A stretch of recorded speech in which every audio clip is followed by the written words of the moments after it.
Today, we're going to tear down a PEGATEC electric drill.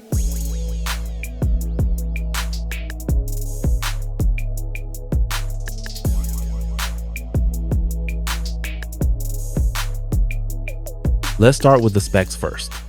It's powered by a 20 volts lithium battery, no load speed, 500 revolutions per minute in low gear, 1,800 revolutions per minute in high gear.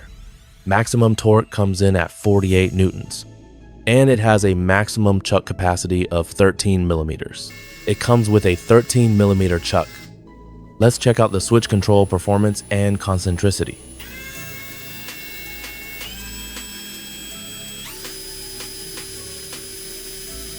Then 20 speed torque adjustment, 3 function with impact. Then there are fast and slow gears on it. There are forward and reverse lights. It features a Makita style battery connector and comes with a built-in battery level indicator. Now, let's get started with the teardown.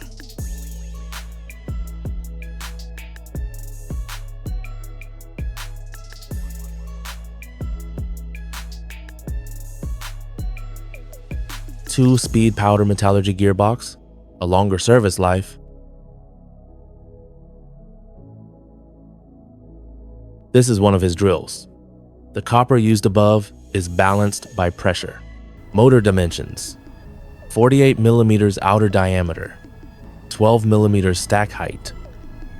The design of the battery pack and the machine's air duct system creates a self-cooling mechanism.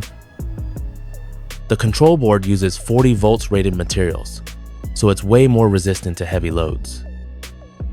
The housing's made of PA 6GF40 material. It can handle temperatures up to 310 degrees Celsius, resist fatigue and heavy loads like a champ, and won't warp easily. That's a wrap for today's teardown. Next time, let's check out how it performs in real-world tests. Buy better. Buy PEGATEC.